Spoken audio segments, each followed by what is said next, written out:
President Trump has insulted military commanders and used the troops for political purposes, say his critics. Yet many of those who serve in the military adore him.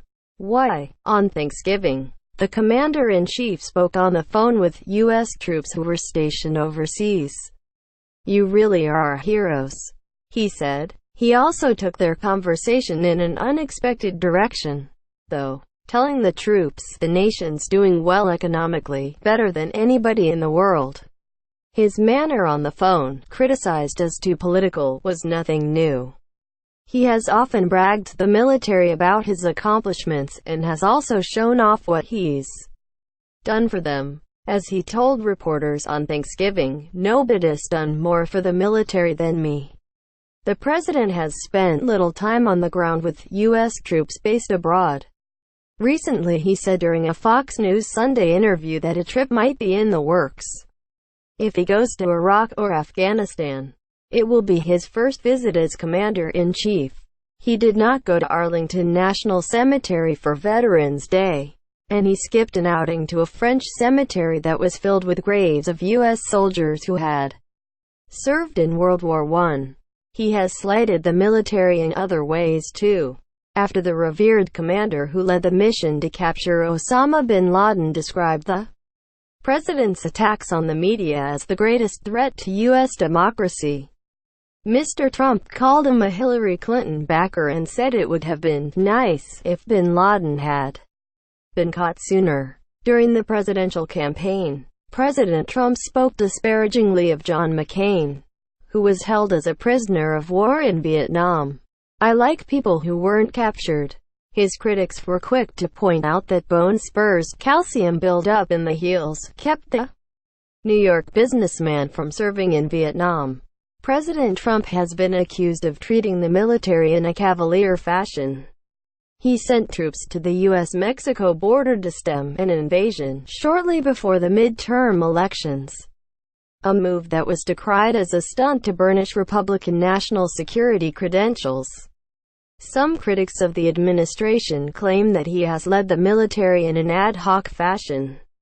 In the summer of 2017, he surprised officers with his proposal for a parade to celebrate Veterans Day, a show of strength for the nation. Paul Eaton, a retired U.S. Army general, said the president wanted to create a display of the military saluting him. President Trump eventually gave up his plans for a parade, saying it would be too expensive. He has sprung other ideas onto military leaders. His announcement of a U.S. Space Force, an additional branch of the military, was unexpected, and so was his promise to end military exercises on the Korean Peninsula. "The troops are his toy soldiers," says Gordon Adams, a former White House budget official for national security who has co-authored a column about the president's betrayal of the military. Since 2016, the percentage of troops who disapprove of President Trump has gone up from 37% to 43%, according to Military Times. But those are overall numbers, showing how he is seen among officers and the rank and file. He is popular among enlisted men, with a 47% favorable rating in that category. "These men like the way that President Trump is backing their efforts." He said in July that the military resources in the nation's next budget would be the most amount ever. People who are not serving in the military, but study the budget, see things differently. Fact-checkers have pointed out that for fiscal year 2019, the president signed the John S. McCain National Defense Authorization Act, which includes $716 billion, £526 billion USD for the Pentagon. In contrast, President Barack Obama pledged $726 billion for 2011. But neither figure is a historical high. That came, predictably, in 1945 when the U.S. spent the equivalent of $950 billion in today's money. Yet enlisted men still love the president, regardless of the budget.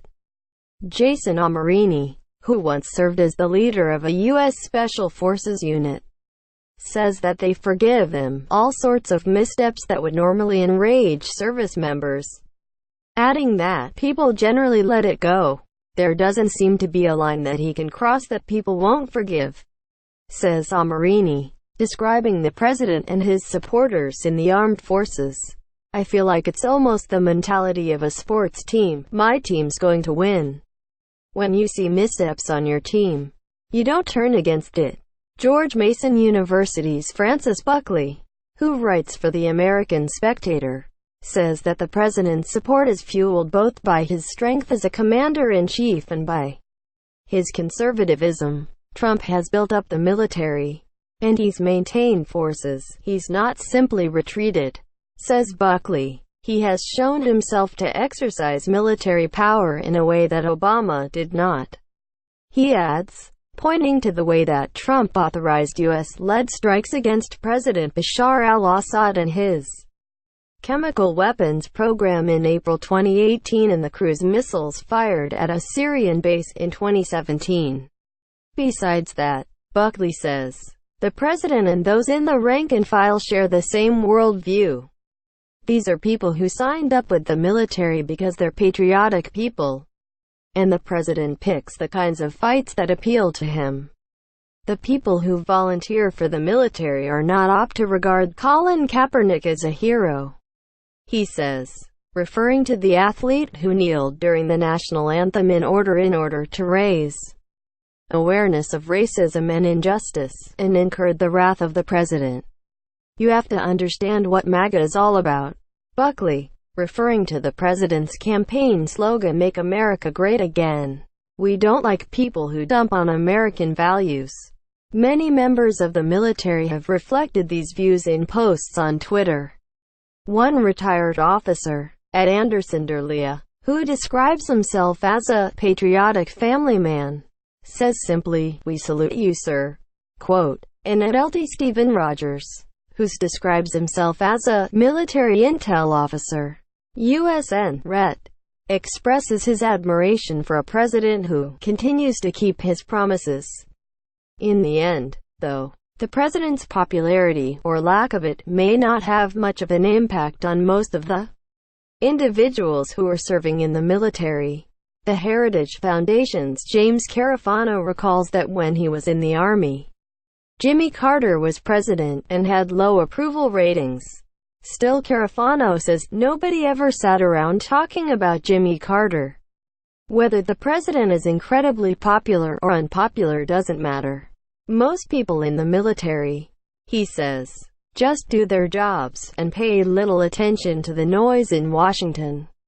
Follow @Tara_McKelvey on Twitter.